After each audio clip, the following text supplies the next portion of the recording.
Code white, 2 southeast. Code white, 2 southeast.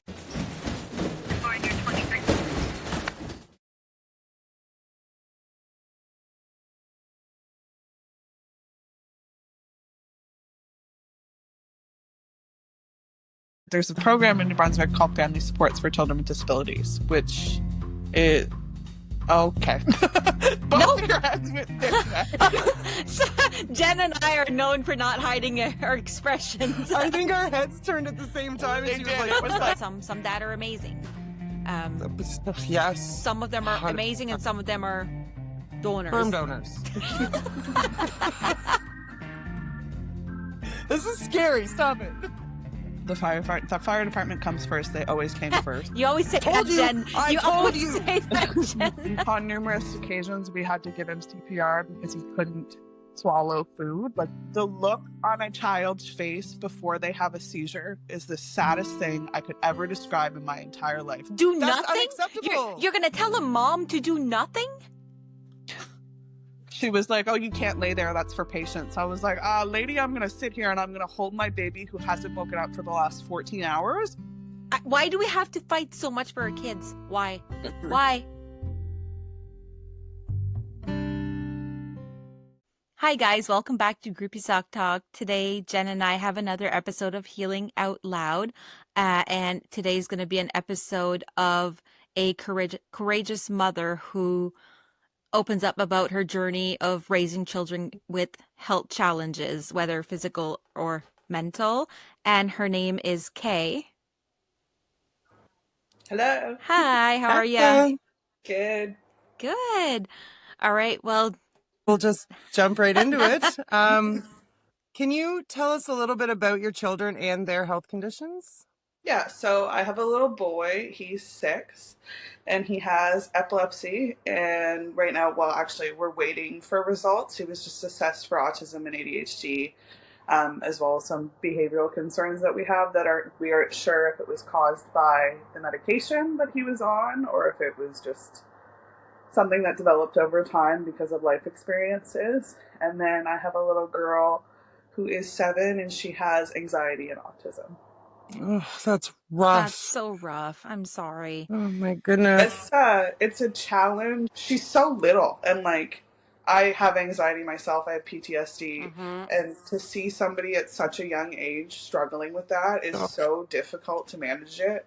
And I mean, she's been through so much in her 7 years of life that, like, when someone tells me she's gone through something else, I'm like, okay, enough. Like, she's been through enough.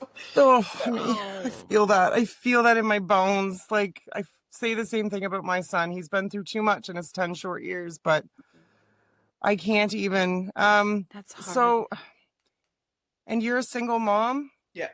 Oh, honey. So what was it like for you when you first learned about their diagnoses? Eva, I really had no idea. Eva's my daughter. I really had no idea.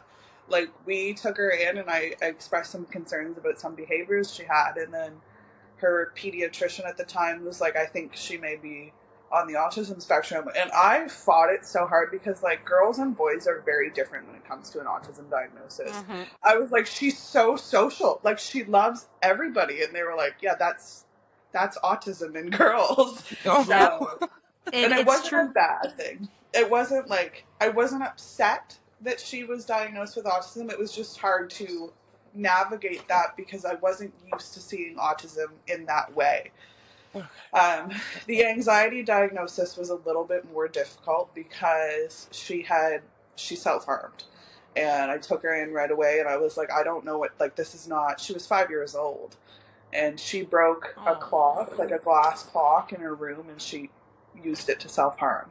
Oh my soul. She came to me like a few minutes later after she did it, and I called her pediatrician right away and was like, we need to talk because this is like, what is going on? Like, she was so young.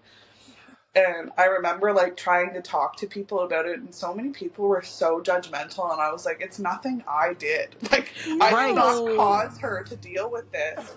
It was actually like a situation that was going on in our family at the time, that she was a family member who was really present in her life had left to deal with their own issues and just completely cut her off and wasn't speaking to her anymore. I'm not going to name names just to respect the situation, but it really, really impacted her in a negative way. And so she really struggled with that.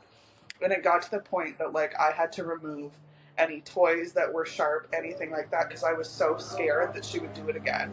With my son's diagnosis for epilepsy, I fought so long to get him diagnosed. Like, when he was born, he started having health issues. Like, he couldn't keep milk down. I couldn't breastfeed him because he would just projectile vomit all the time. And then on numerous occasions, we had to give him CPR because he couldn't swallow food, like baby food. Oh my God. And it was like more than once. I think there were like 4 times where we had to administer CPR, and like to go through that so many times was like terrifying. I have goosebumps I was right now. just Like, about to say, are you out of your? This is. Yeah, it was. Ooh. And I was like fighting so hard, like, because I was so young. Like, when I had my son, I think I was 21. I can't remember exactly. Oh my God, you were a baby. Yeah. So, and I would go into these doctor's offices and they'd be like, oh, well, you're young. And I'm like, okay, but I have a daughter. Like, what? I know what kids I are might be young, but I'm not like. stupid. Like, what does that have to do with anything? Exactly. And then... Oh, don't even get me started. Yeah, it was awful. What happened was, like, what was the driving point to really get me to advocate for a diagnosis was so my husband at the time went away. We are no longer together, but he went away, and I had cut up banana to feed to him because I want to say he was a little over a year at this point. And at that point, babies should be able to eat cut up banana. Mm-hmm. So I was like, he should be fine. I cut up the banana, I fed it to him.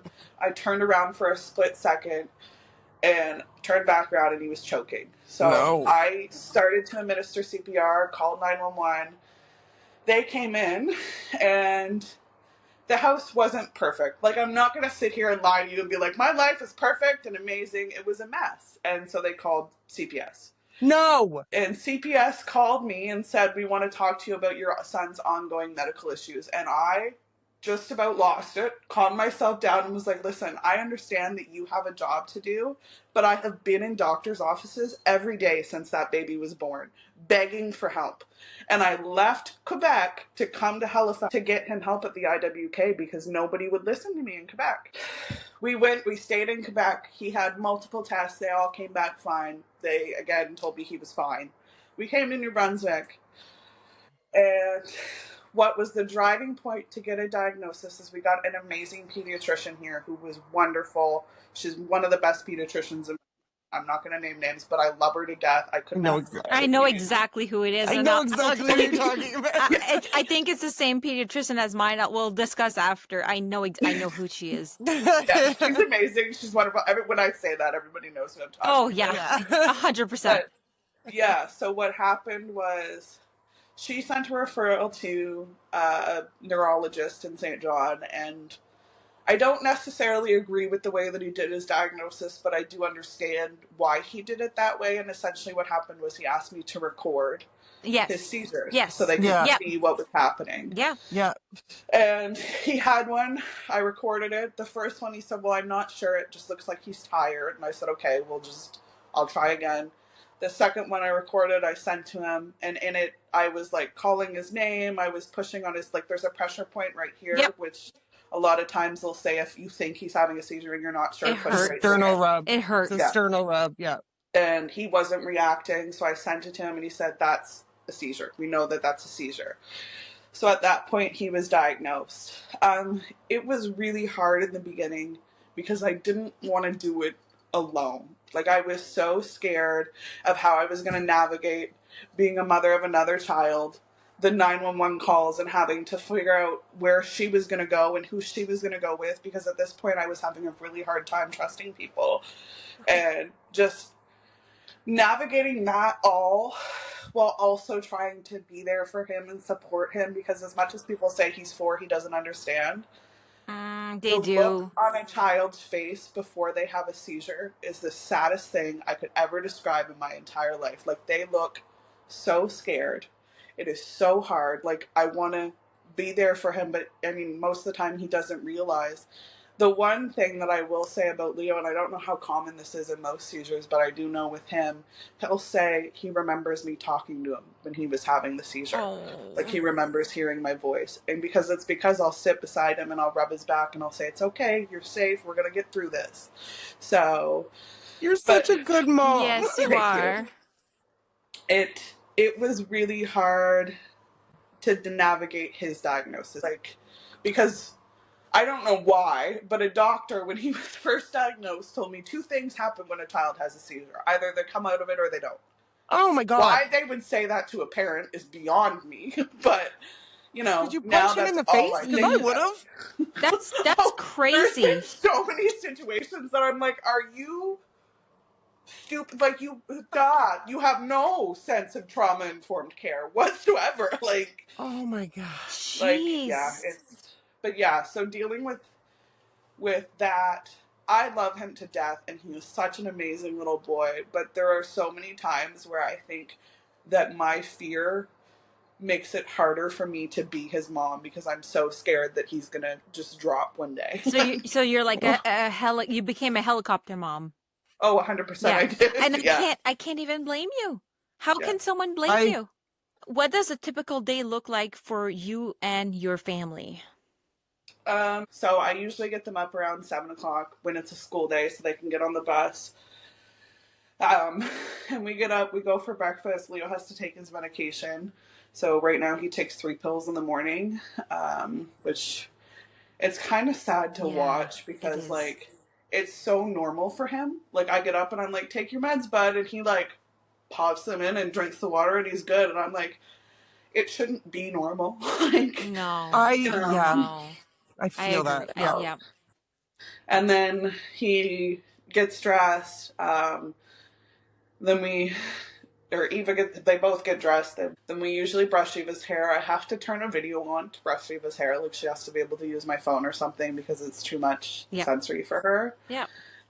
Usually in the morning with her, like, she has really bad anxiety about riding the bus. I'm not going to get into details about it, but there was a situation that happened last year on the school bus. And now she has really bad anxiety about riding the bus. So in the morning, we go through some affirmations. She gets her noise-canceling headphones that she puts on to go on the bus, which really helps. Amazing. And then brush their teeth. Not my teeth. just the one. Just the one. No, Pick they a tooth a actually day. have some dental issues because... I'm also wondering, too, do you think some of their medications might have some... Leo has a grand mal seizure. He projectile vomits. And he was having a lot for a period of time. So I think what was happening is the acid from his vomit was corroding his teeth. That's exactly right. That happens. That's exactly right. People who are bulimic, Anorexic. that's what, They're bulimic, sorry. Yeah, that's exactly what happens, and their teeth rot. So yeah, for sure. Yeah, so then he brushes his teeth. They go to school. For Eva's first year of school, she was only on partial days, but she has moved to full days, which is awesome. She's so popular in school now, and I think it's so funny because she was so nervous. Like, the guidance counselor called me the other day, and she was like, I went outside to check on her at recess, and she was like the ringleader. She had like a bunch of little girls following her. Yes, go Queen! That's so awesome. I was so nervous about them starting school because when I was in school, like, there was a lot of bullying for kids that were on the spectrum that had... I got bullied incessantly. Yep, me too. Yeah. So I was so nervous because she's so sweet. Like, if you take the opportunity to get to know Eva, she is the sweetest, kindest little girl. Like, she just makes me... I'm tearing up because I'm like, she's so... Like, I was with her somewhere the other day and I started crying because I was overwhelmed, and she ran over and sat down on my lap and she was like, are you okay? Do you need a hug? Do you want to do some butterfly breathing? And I was like, it's okay. That is the female version of my son. That is Jen's son. He is the sweetest soul. Like, my son is too, but he's not at the point of talking, and he's 2.5 and has autism, so he doesn't talk a lot. But Jen's son, the sweetest soul on earth. So when you said that, I was just thinking of your son, Jen. Like, that's all. who I was thinking Yeah. of. If he even thinks Jen's upset, he's like, "Mommy, are you okay? What can I do?" Like, yeah. Yeah. So yeah, That's to hear you sorry. say that, like, I speak the same way. So watching you speak about her, like, really just makes me tear up because I know the love that is there and the Yes. fear for Oh, that child. she is, I am so scared for her to grow up because she is too sweet for this Right. world. Like, her Yes. heart is so big.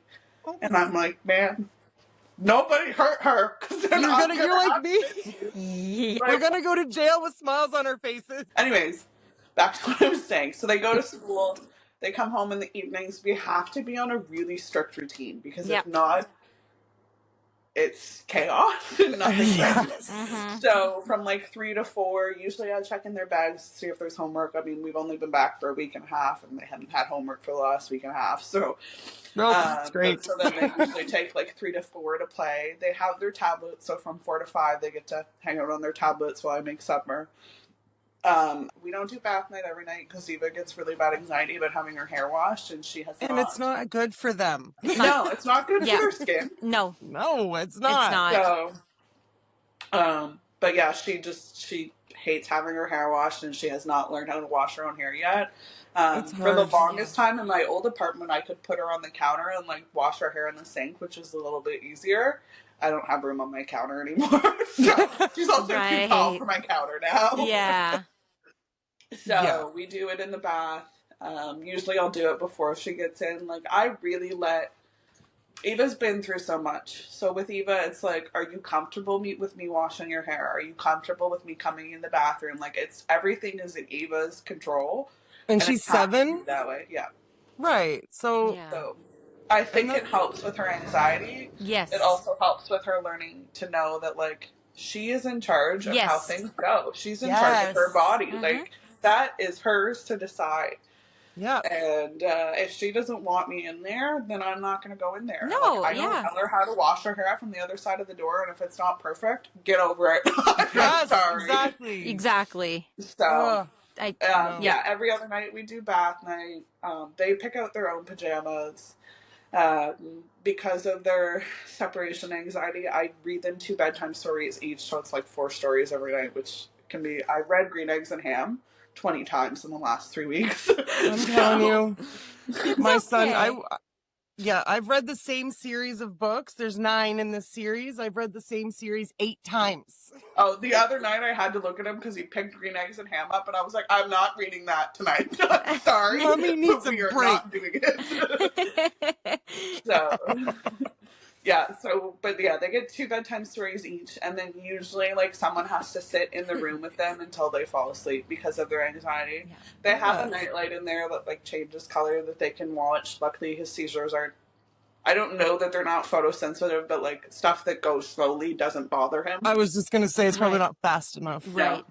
So, and then they get songs. My kids love music. Like, Eva, one of her things that helps with her anxiety, and it's so cool because I also love this song, is she will get me to play Beautiful Things by Benson Boone, and Aw. she will scream the words, and it's so cool to see, like, Love the that. emotional release Yes. that she has from doing it. So, obviously, on days where he has seizures, things aren't perfect. Like, things don't go the way that we want them to go. Luckily, Yeah. like, he also has a rescue medication. Luckily, in the 3 years that he's had it, I've never had to administer it once. Oh, And I thank always God. tell people that. I'm like, here it is. He's never had a seizure longer than 2 minutes, so I've never had to administer it. So hopefully you won't have to administer it because I've never had to. So Yeah, here's hoping you're not the first person. Yeah. I But really it's hope still not. good to know that you have that in case. That must be reassuring to some extent to be like, well, if it goes past 2 minutes, that's grand mal, is it? Yeah. And then Yeah. it gets dangerous, right? You need to call 911. You need to give him, at least For you him. have that medication on hand. But yeah, of course, days with seizure that not only you are and him, but also your daughter, it affects like the routine of everyone. She gets so scared. I was gonna say. Like, prefer the nights, and it's kind of sad to say this, but I prefer the nights that he has them while she's sleeping, because she's a really strong sleeper. Right. And she doesn't wake up. Yeah. And typically I can get someone to come and take her before Yep. she sees the paramedics. Because the second that she sees the paramedics, and I think what it is he had a really, so I don't let people who are sick around my son anymore because I'm terrified. Because I think it was last year. It might have been 2 years ago, but I'm pretty sure it was last year. He got 2 infections at the same time. It was rhinovirus and adenovirus, which are basically like common cold. Yep. Like common cold flu. That's what it is. And it was funny. I went to go to bed one night and I was like, oh, actually, I'm going to call someone before I go to bed, which is not typical for me. And I called my friend. And then I went to hang up the phone and I heard a noise come from his bedroom. And I was like, okay, that's weird. He probably just like snored in his sleep. And then it happened again. And I could tell that time he was choking. So I ran in there and he was seizing on his back and he had thrown up and he was choking on his vomit. No. So I called 911 and I was like, I don't know what to do because I can't give him CPR. He's actively seizing. Like, I cannot give him CPR right now. What do I do? And she was like, well, you can't give him CPR. I said, I know that, but I need to do something because he is choking. So what do I do? Turn him on his side. I was like, I'm going to hit him. I'm going to hit him on the back to see if it'll come out. Like, I'm going to put him on the side and I'm going to hit him on the back because I want it to come out. Yes. And so it did. He stopped choking, but he was unresponsive. But you had to come up with the suggestion to put him on the side and tap his back, and the person on 911 didn't think of telling you this? No. Jen, what would you recommend if you got a call like that? What would you say to the person? Here's the thing. I need to know. I have a question. So you called 911 and the dispatcher said, you can't give him CPR after you already said that several times. So you were well aware of it. But then you had to come up with the suggestion of putting your son on his side and slapping him on the back? You. Okay. So here's the thing. No disrespect. Love my dispatchers. Love you all. You're great. However, do better. That is this. Do That's nothing? unacceptable. You're going to tell a mom to do nothing? That whole 48 hours was the worst experience I've had with dispatch, with hospital, with like, it was horrible. I had a nurse come in and tell me that he might not wake up, which don't tell a mom that ever. And I had a nurse get mad at me for laying in bed with him because I climbed up into the I don't know what they're called, the gurney with him. Yeah, I I know what you're talking about. And she was like, oh, you can't lay there. That's for patients. I was like, lady, I'm going to sit here and I'm going to hold my baby who hasn't woken up for the last 14 hours. And if you have an issue with that, go get another nurse because I'm going to sit here and I'm going to hold my baby. So I'd be like, try to get me out. Try to get me out of bed. Yeah, right. Sorry, that is such... When my son had surgery, he was waking up and crying, and they were like, who wants to lay in bed next to him? While they were pushing him up to the pediatrician ward, they told me to lay with him. So that's total freaking BS what they did to you. You can lay with your kid. I'm so mad right now. I can't even function. Yeah, it was awful. Luckily, his pediatrician came in the second day. The one we think we're talking about? Yes, that one. The one we like. Yeah. And was amazing. Yes. She told me exactly what was going on. She talked me through it. She kept him there for a little bit longer. But what happened was when he had the seizure, the fire department comes first. They always came first. You always say that, Jen. I told you. Say that, Jen. Assholes. They always came first. I'm sorry, Jen always says that, and it's true.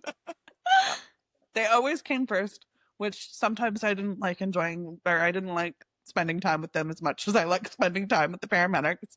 And then they came. They really couldn't do much. They put oxygen in front of his face because although he wasn't responsive, he kept pushing the mask off with his hand because he was like, that's not responsive, but post-eclectic, and he was really frustrated. Right. Yeah, they get angry when they're post-ictal. Yeah. So, and then the paramedics came, and my friend came in to take my daughter to their house for the night. It was him and his girlfriend. And then my daughter woke up. And that night, oh my God, I want to cry saying this because I remember getting the phone call. She woke up in the middle of the night and she looked at my friend and she said, "Is Leo going to die?" No. Because she was so scared. And now every time 911 comes, every time he's in the hospital, she calls and she's like, "Is my brother okay? Is my brother okay?" I just wish they would have let me take her out of the house before they put him on the oxygen and took him out of the house. So she didn't have to see that, because no child should ever have to see their sibling hooked up to an oxygen mask. I've seen both of them. My daughter had infant apnea when she was born. I've seen both of them hooked up to an oxygen mask. And as a parent, it's terrifying. Like the second they bring out oxygen masks now, I shake because I'm like, no, we're not doing this again. Like, I do not want to do this again. When Eva was born and she was hooked up to oxygen, it was because she would stop. I'll explain what infant apnea is because you might know what it is, but not a lot of people do. And essentially what it is the part of her brain that told her to breathe didn't develop. So she would stop breathing.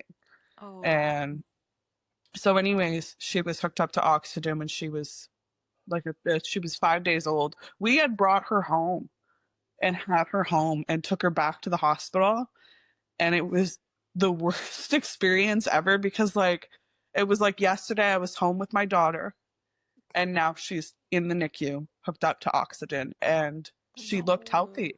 Like, I was never mad at the doctors and I was never mad at the nurses that dealt with her when she was in the hospital after she was born because she looked perfectly healthy. Typically what happens after a seizure is they'll breathe, but they're not breathing 100% normally because their body's trying to reset.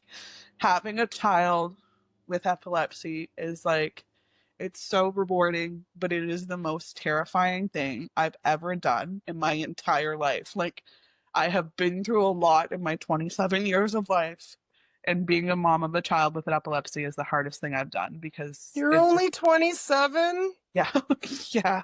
Baby girl, Whoa. you've lived 100 million years. That you think you're gonna have a baby and everything's perfect and everything's Right. fine and everything's Cupcakes and sprinkles.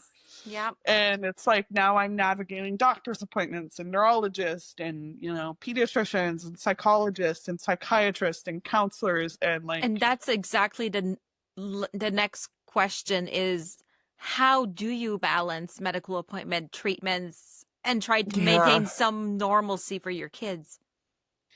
It's hard. One thing that I like to do is when we go to so my son's neurologist is an hour and a half away. So when we go there, it's we're not just going there to go to the neurologist and go home. Typically I'll ask him where he wants to go for lunch. And so it makes it a little bit more special. Yeah. There's always a treat after medical appointments, whether it be ice cream or a slushie or whatever. I love slushies. Me too. Right? I want a slushie when I go to my doctor's appointment. Right? So, but actually it was funny. He had to have a lot of developmental tests done when he was younger because he was on his own curve. He did not follow the normal curve. He followed his own curve. As he should. Yep. And everybody was like, "Well, I just don't think he's developing." I said, "No, I just don't think he wants to. I just don't think he wants to." Oh my God, do I it. said the same thing about my son. Yeah. No, Yeah, I I feel the same way. My son's still young, so I guess there's still time for him to change, but his not talking very much is everyone in the community is he should be saying this amount of words or whatever, and I'm like, well, he's not. He'd be saying whatever the hell he wants. But he's smart. He understands. He just doesn't want to. That's right. Yeah, and I think that's what it was. But there was a time we went to, there's a clinic here called where they do. Yep. You've probably experienced. Yep. I love it. Great. It was so helpful for me when my kids were babies until my daughter got the autism diagnosis because they don't work with kids with autism. No. But up until that point, she had a great occupational therapist.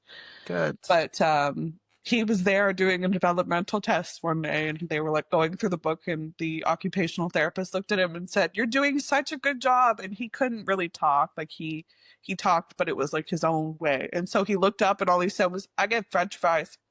And they were like, "Oh my goodness." And I was like, so he's telling you that if he does a good job, he's going to get fries.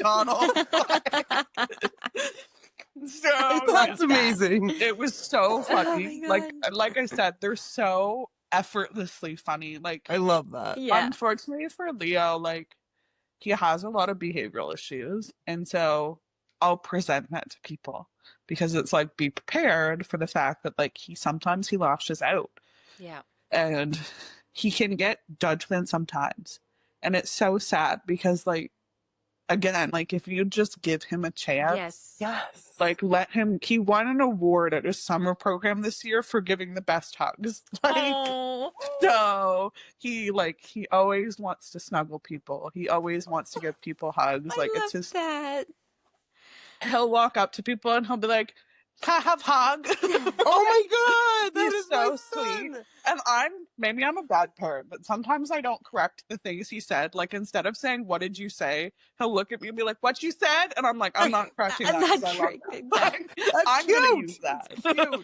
It's cute. So it's really just like a matter of trying to like not make days where we have to go to medical appointments all about medical appointments. Like, because when Eva was really young, we had a situation where we went to a friend's house and I realized that she knew that she was different because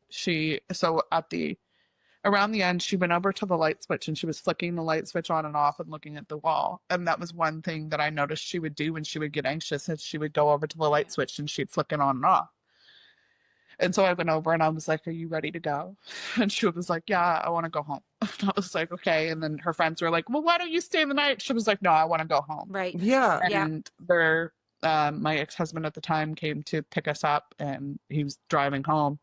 And we were walking to the car and she looked at me and she was like, "Do you think my friends know that I'm different? And do you think they don't like me because I'm different?" And I said, "No, baby, you are so much more special because you're different." Like, I wish she knew how amazing she was because she was different. Like, her brain is like the most beautiful thing about her. And I think like there are times where people hear the word autism and they get scared, especially when it comes to their children. Yeah. Yeah. But if I could say one thing about raising a little girl with autism, is that it has been the most special experience because she teaches me stuff. Like Yeah. the way that she works, the way that she moves, the way that she does things, the way that she copes. It's just, she's amazing. Like, she's so wonderful. I And I relate don't to want that. her to ever Yep. think that, like, because she's different, people don't like her.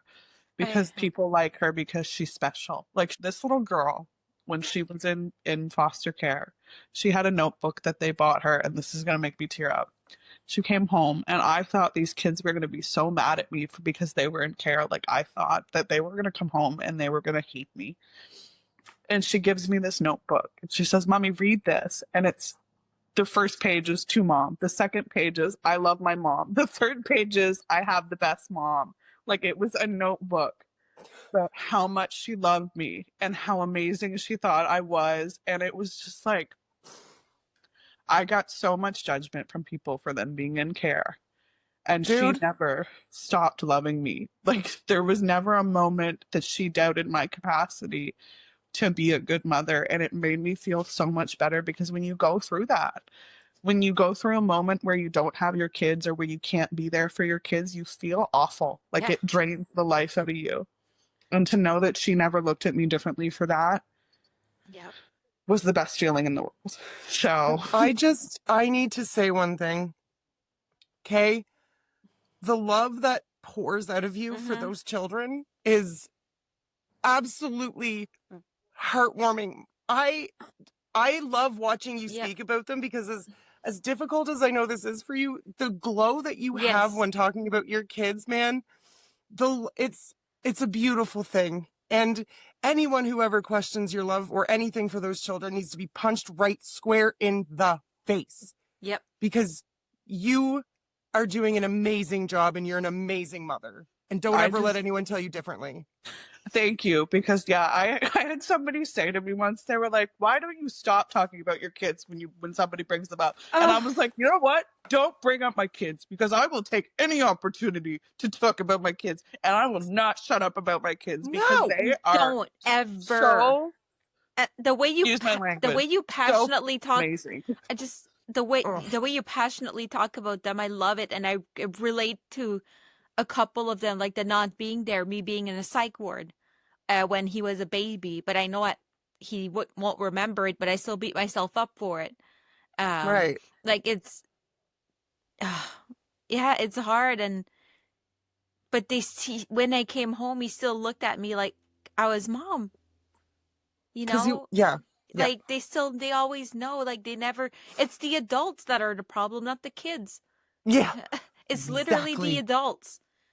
No, Never stop talking about your kids. Never. man.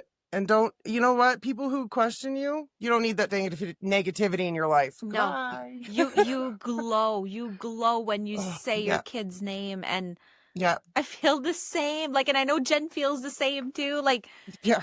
My kid's my world, so I get it. we always talk about our kids, always. I will take any opportunity. Like somebody's like, "You Yes. want to talk about your kids?" And I'm like, "Oh yes, yes. What do you want to know? Like, let me Right? just tell you." How has caring for 2 children with health challenges affected your mental health? I mean, I can only imagine. Right. Yeah, I mean, it's been very hard on my anxiety.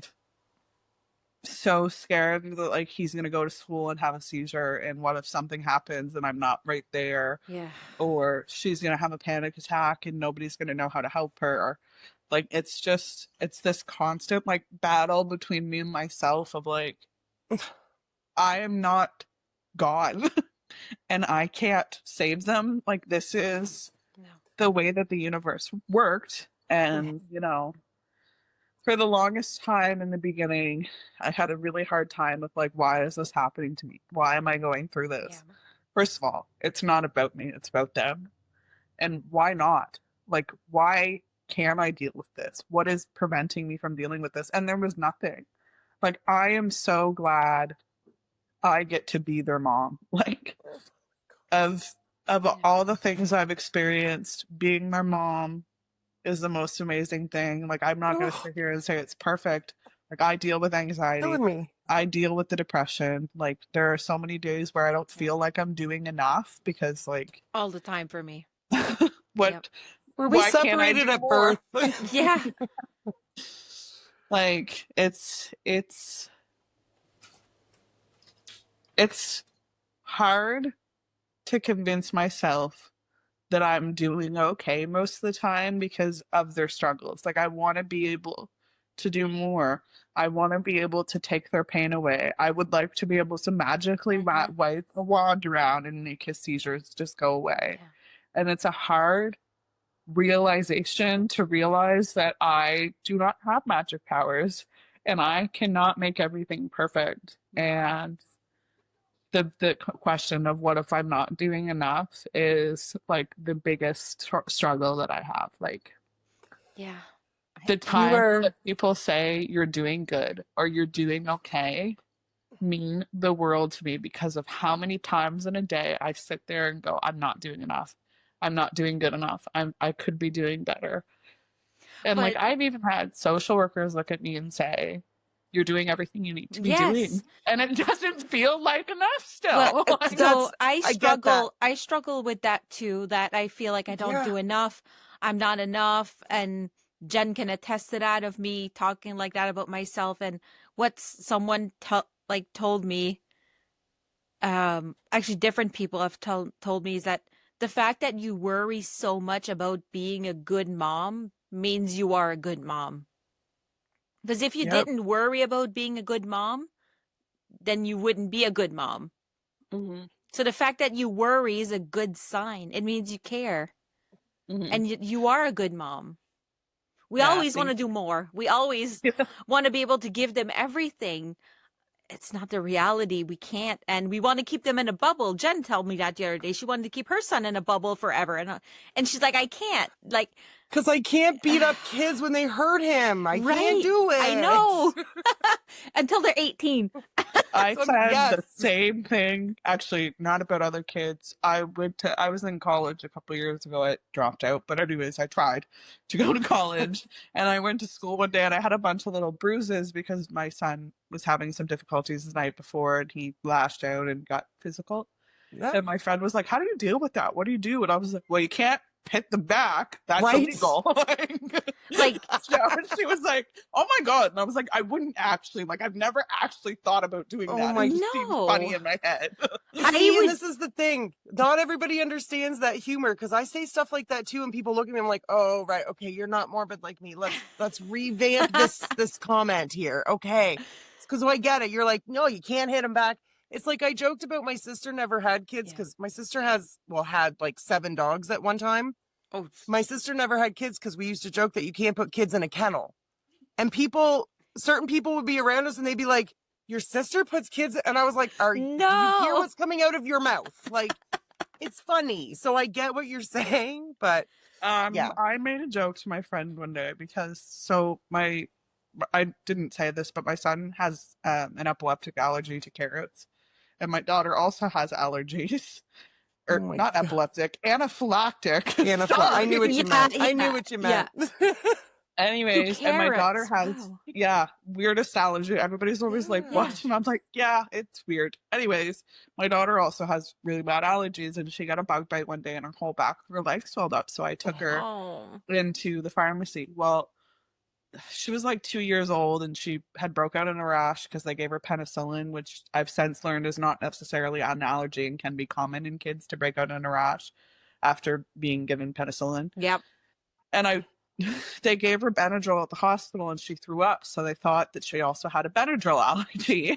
So I was never giving her Benadryl. And then she got this bite on her leg and I took her to the emergency room and they gave her Benadryl in the emergency room. And another wonderful doctor, because they were so hyper when we went there. Like, they were running up and down the hall. Like, kids with autism have like zero pain tolerance. So she had no idea that her Yeah. leg was swelled up the size of a balloon. So anyways, they pulled us into like a room hidden halfway down the hall.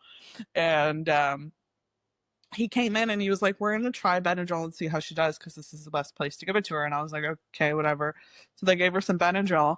And then he came back and it worked and she was calm. And so he looked at me and he said, "Well, maybe you can use this sometimes when she's a little too hyper," as what I think was a joke. But it was like, oh my God, don't say that to people.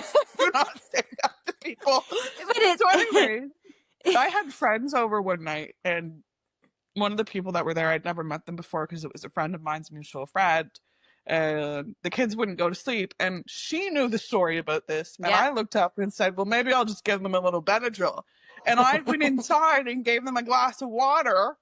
So this person thought I went inside and gave my kids Benadryl and called CPS. And they showed up the next day. And I was like, "I don't even have Benadryl in my house. I swear to God, I'm not giving my kids Benadryl. Put them to sleep." So anyways, she laughed, thank God. And it wasn't investigated beyond that one time, but it was. Can you imagine? Like, Yeah. could she not have confirmed with you before calling? Like, are you really giving them Benadryl? Like, why did she straight? So So yes, why could this person not have said to you, "Dude, did you just your kids?" Right. Because Yeah. a lot of people would have lied, clearly, because anyone who's going to do this and be like, "No." But like, kudos to this person for taking the kids' care. You know what Yeah. I mean? Like, Mhm. not that it should have happened, but at least this person was like, "I should probably check this out." So Yeah. I mean, I get it. I get It's a both pain in the sides. ass move, but like, Yeah. yeah, I get both sides. Sorry. Yeah, Yeah. because some people actually do, like, maybe again, this is different, not necessarily Benadryl, but some is more like melatonin. But again, if you talk to your doctor and your doctor gives you the okay, then I have no say. And if what you give, I had friends that gave melatonin to all her kids. She had 3 and she was alone, and I didn't have a kid at the time, so who the was I to judge? Like, melatonin's natural, though, is it not, for the most part? Yeah, but Leo again, takes like, if long-acting you don't know melatonin. what parents discuss with doctors, you don't know Right. You don't know. Mind your business. Yes, unless you really think there's a danger, obviously.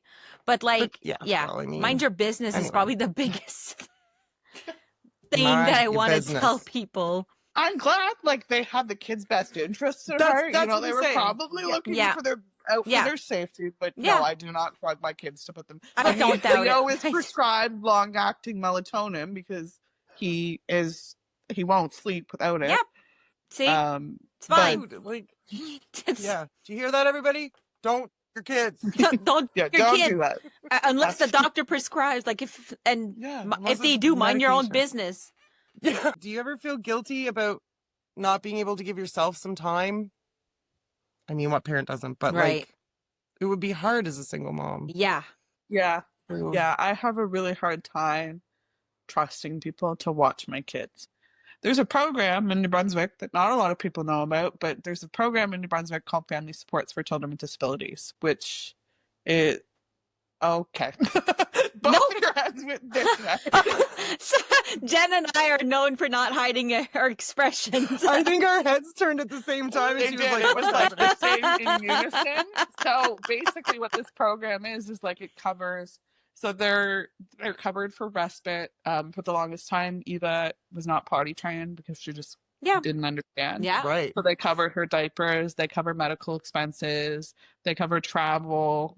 I think it's medical travel. They cover respite. Did I say they're both in an after school they're both in an after school program on Mondays and Fridays, and I cover the cost of that. I don't know if it's based on income, but I know that I'll have it, and they cover respite. I've been on the wait list for them to be for respite for I think almost a year now. Oh, So buckle up, girl. It's not going to get any better. no, the wait list for things in New Brunswick is absolutely insane. Atrocious. It's disgusting. It's absolutely disgusting. I hate my government. I hate Yeah, I mean, yeah. Yeah, we could get into lots of tangents here, but yeah, it sucks. I have so much to say, but not enough time. Right. Yeah. We should chat later, Kay. So okay, I guess the next question would be like, what coping strategies or like outlets help you manage the mental and emotional strain on your family? I have an amazing support system. I love that. I have, and actually, these are like new friends that I've just recently met. I was struggling with some health issues this week of my own and feeling really guilty because I'm a mom and I don't have time to be sick. I always say that. I don't have time. It's my favorite thing to say. I don't have time to be sick. And because I put off the symptoms that I was having by the time I went into the doctor, it was bad. And I came home Monday and I felt so guilty because I was in so much pain that I couldn't move. And I texted my friend and all I said was, I bought food today and I couldn't cook it. And they responded and they were like, I'm on the way. They showed up here and they looked at me and said, where's your steak? and then they looked at me and said, I can't cook. And I was like, okay, don't touch my steak. Don't touch And my then steak. 2 hours later, another friend of mine who I just recently met showed up with a heating pad and like the biggest, baggiest shirt. One of my best friend's cousin, there we go, who's 18. She showed up and made the kids craft dinner and put them to bed. And like to be, for so long, I wanted people who understood and who could be there. I wanted people who I could call on, who wouldn't judge me for where I was at, because there were a lot of times in the past where I was struggling and I would call for help and I'd find out that these friends were going to other people talking about what I was going through instead of helping you to talk about behind your back. Yeah. So it takes a village. It takes It a does. whole It does. village. And I mean, it's like, if I had a mom call me today and say, I'm so embarrassed, don't come over, I'd be like, I'm coming over with a mop and a bucket and some garbage bags, and I'm cleaning your house, and you're going to sit down and you're going to watch TV, because the people that I have now in my life that do that for me don't realize that they've saved my life. And that's not even an understatement. If I didn't have these people in my life, I don't know how I would do it. Like, I Wow. just I don't know how I'd manage. Like, and my mom, she's really busy. She's got a lot on her own plate. And she answers the phone almost every night and listens to me say, Mom, it sucks and it's hard. Right. And we had a really healing conversation last night, actually, where I told her that I was mad at her for something that happened when I was a kid. And she said, you had every right to be mad. And I had every right to be held accountable. And for That's her the to say healthiest that, thing I've ever heard. Yes. right? Yes. For I her to love say that. that after 20 some odd years of me being mad and feeling guilty for being mad, to hear her say that, I have the most wonderful mom who Yeah. sometimes I get so frustrated with her, but I think that's normal. Sometimes I feel like I'm still 16 and I'm like, Mom, I don't want to clean my house or my room. Leave me alone. But Yeah. she is a no filter, full of love. Like, she loves her grandbabies so much. Mhm. And she raised a little girl who was probably the hardest little girl to raise. I made her life so hard, and she stuck with me through it until now, and she never changed the way that she felt about me. So I take a lot of the way that I raise my kids now from her, because it was her that looked at me every time I was angry. My daughter does the same thing. I would get mad and I would look for reasons to be mad, and she'd look at me and say, you don't need to have a reason to be mad. You can just have feelings. Right. And so now I say the same thing to my daughter, because I remember my mom saying that to me. We sing songs together that my mom used to sing to me. I remember when my daughter was like 2 weeks old, she'd like to be swallowed, and I swallowed her, and I put on a song that my mom used to sing to me when I was a little girl, and it was so healing, because it was like there are times when I look at my little girl and I have conversations with my little girl, it feels like I'm talking to myself, because she looks so much like me, and it heals pieces of me that needed to be talked that way when I was a little girl. It Yeah. heals the little girl in you. Yeah, it Yeah. does. Yeah. That's exactly what I was Wow. gonna say. Jesus, that's powerful. Whew. Um, I'm glad to hear you have a village. I I'm also telling you, I man. don't know what I would do without my village. I don't either. And I don't have a very big one, but the village I have, I'm Yep. telling you. Exactly. Mm-hmm. That was beautiful. That was beautifully said. Yeah. And I felt every word of it. Mhm. Have you had to advocate for your children with doctors, school, or system, and what has that been like?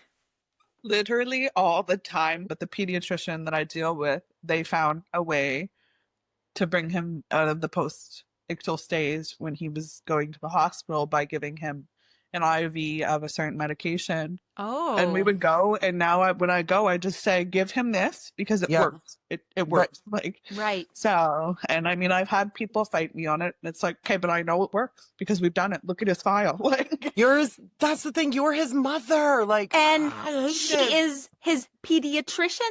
Yeah. Look Yeah. at his What's the file. This is what problem? I said.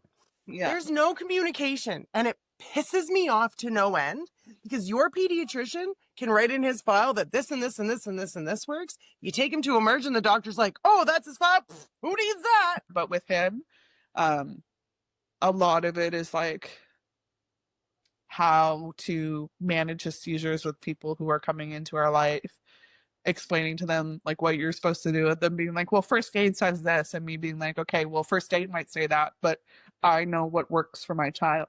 Yeah. So, and it's like, well, you're not supposed to touch them while you're having a seizure. And I'm like, okay, but he wants his back rubbed, and he wants to know that there's somebody there when he wakes up, Yeah. because it is so scary to have a seizure. I don't know. I've never been through it, but I've seen adults go through it, and I've seen children go through it.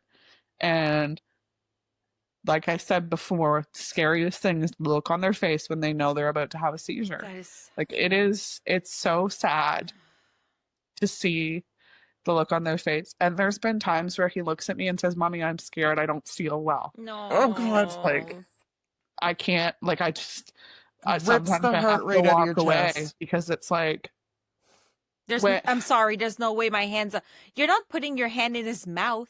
Okay, you're rubbing his back. you're rubbing his back Like, Oh and my telling give God. him me a that he's gonna be break. okay. Yes. Exactly. Yeah. Sorry. Yeah. Ooh, okay. There was a doctor when we were going through trying to find a diagnosis for some stuff that he was going through, who looked at me and said, "Well, maybe the reason he is the way that he is because of the environment he grew up in." No, no, no, no. Oh, Okay. I'm so mad right now. He was blaming it on me and his father, and we may have been going through stuff on our own, but there was more than enough love in that house for that little boy. Yeah. That's So, ridiculous. I want to punch people for you. A lot of people. Yeah. Yeah, it's so hard. There are times where I've called friends and said, "Can you come to this doctor's appointment with me? Because I'm tired. Yes. I am Of fighting tired." and fighting and fighting and repeating and pushing and why do we have to fight so much for our kids? Why? Why? There is not enough time in the world for me to start on that subject. I hate it. Yep. But I Oh, would I go to the talked ends of the to- freaking world and I will keep doing this for my son. And I went to the ER 5-6 times and they were like, okay, well, if you're going to keep coming, might as well do something good because I'm going to be annoying. I don't care. I'm going to keep. Right. Sorry. Tangent. Yeah, I like what you said because, like, I have told people that I will fight for my children till I'm blue in the face, till my knuckles are white. I will go to the ends of the earth for my children to fight for them. Preach. And, Preach. right? Yeah. I'm telling you. I don't care. Yeah. If I'm annoying you guys, I do not care. If it's for me, Then that's I'm one doing thing. something right. Yes. Mhm. If it's for Leo, my son Leo, because he's also named Leo, obviously. But if it's for him, I don't care. I'll sit there for 14 hours. I will annoy the shit out of you guys until you help him. Yeah. Get used to my voice and my face because I'm not going away. I'm not. You know what somebody said to me in the beginning?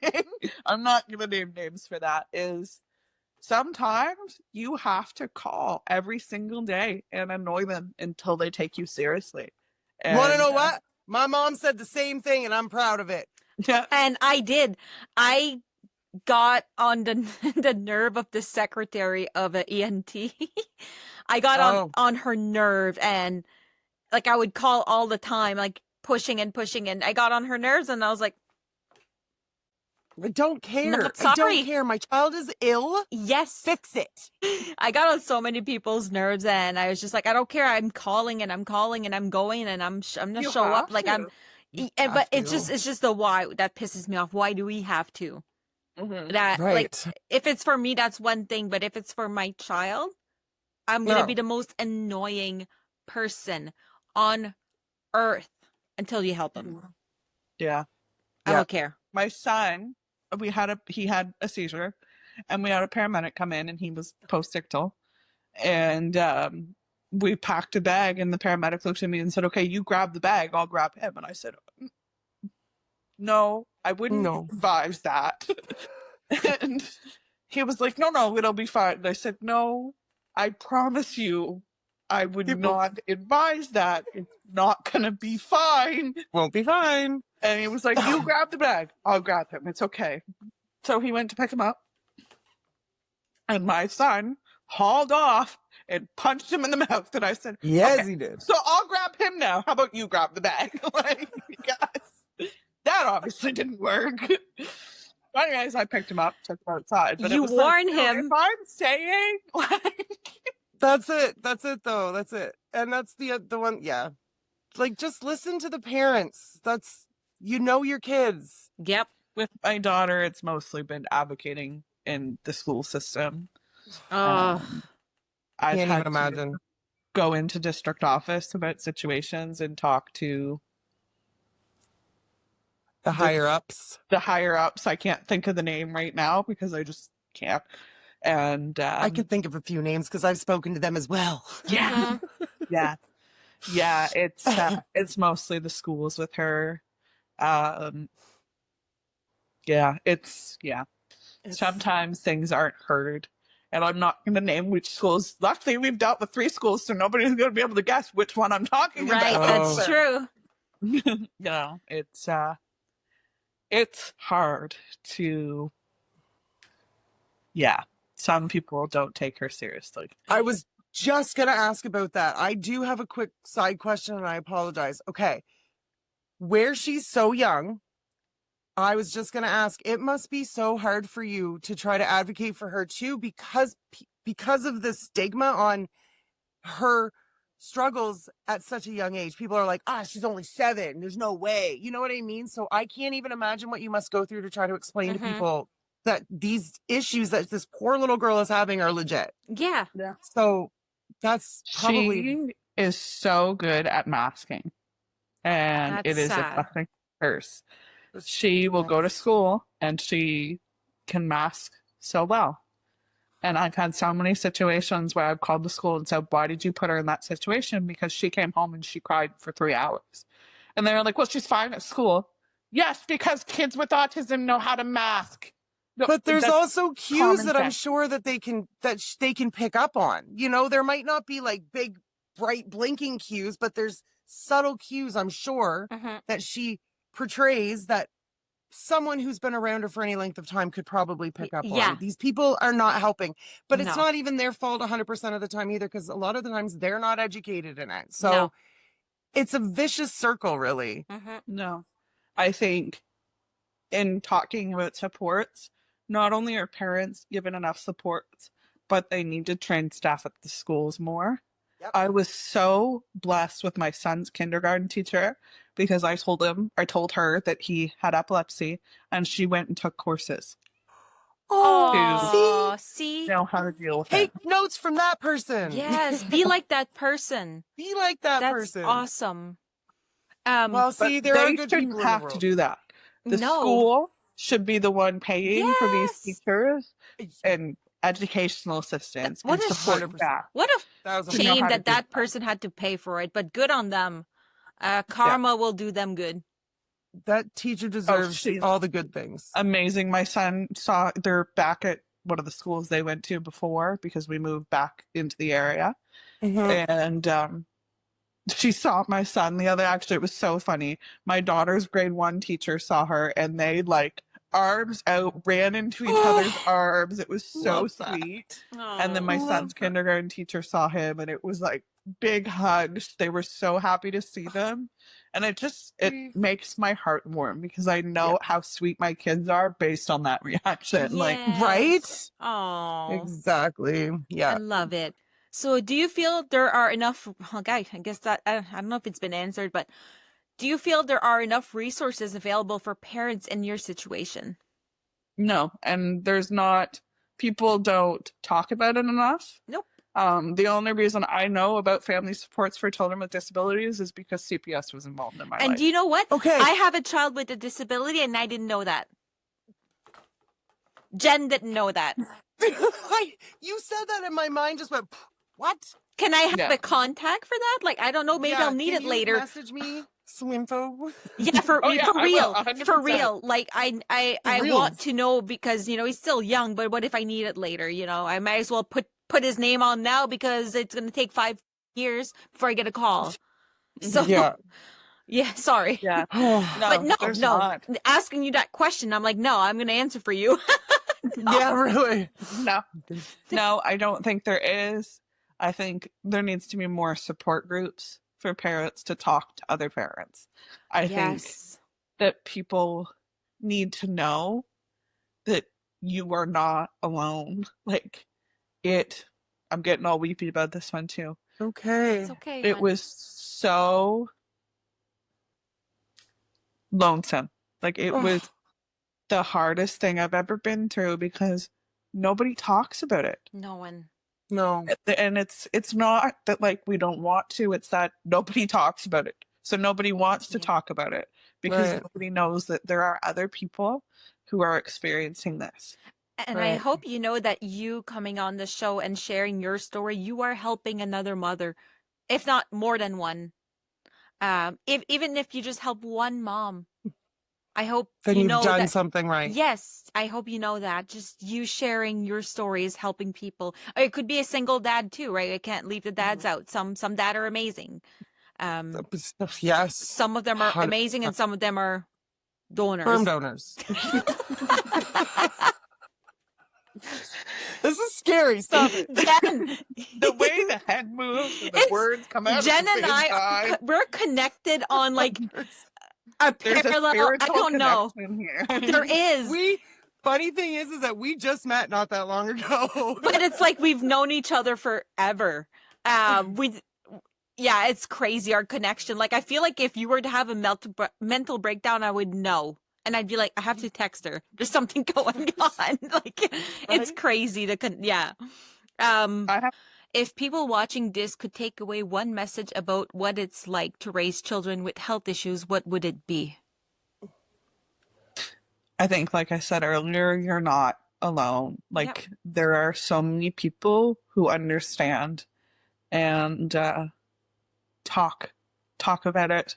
Talk to your family, talk to your friends. Like, it is okay to say, I'm tired. Yes. It's okay to say, I need help. And if I could go back to 6 months ago and tell somebody that I needed help when I did, I would have, because I was so scared to say that. So my biggest piece of advice is when you are at the end of your rope and you're tired and you cannot get out of bed, call your friends and say, I need help. Yes. And if they're judging you for that, they're not your real friends. Yes. Sorry, That's but the best. friends Yes. who show up for you, because this is the hardest thing to do. It is. And you need people that are going to show up. You do. You need a village. And even for how can I put this into words? A kid that has no health issues, you still need a village. Yes. Okay, let alone kids with health issues, whether mental or physical or both, like even more. Everyone needs a village. We all need a village. So totally, yes, you're not alone. You're not. That's a great message for whoever's watching. The final question is like nothing to do with anything we talked about today. But our channel is called Grippy Sock Talk because I spent time in a psych ward. So I have a signature question that I like to end with. And I always love, Jen and I always love the answers that people give us. So it's Grippy Sock time. If you had to be locked in a psych ward with one person, real, fictional, dead or alive, who would it be and why? My grandmother. Aw. Amazing. Because she passed away 2 years ago. I'm sorry. And if I had the opportunity to just sit down with her and tell her how far I've come and to talk about the things that I didn't get to tell her before she left and to tell her how much I love her, I would take being locked in a psych ward with her any day because playing cards with her is hilarious. She is the most amazing woman. So probably her or my mother. Both of them equally as amazing. That is Oh my God. That is so sweet that you're just like, you know what? I don't even care where I'd be. I would do anything to see my grandma right now. But you know what? I don't know if you believe in spirituality, but I'm certain that she knows how far you've gone in the last 2 years. I am positive that she's your angel watching over you and she's seeing everything. Well, it was a pleasure having you on. Thanks for sharing your story and your kids' story. If they ever see this later, you're both so strong and you have a mom that loves you. Your mom is a rock star. She is. She's a rock star. And you guys are strong, all three of you. Okay, you're a wonderful family. So thank you for being vulnerable, opening up, and healing others. You know, this is healing out loud. We're not just healing ourselves, we're healing other people. Yeah. So thank you so much. Don't forget to like, subscribe, share. If you want to be part of Healing Out Loud with Jen and I, just shoot us a message anywhere, Instagram, Facebook, TikTok, YouTube, leave a comment, and we'll definitely be in touch with you. So we'll see you next week. Bye.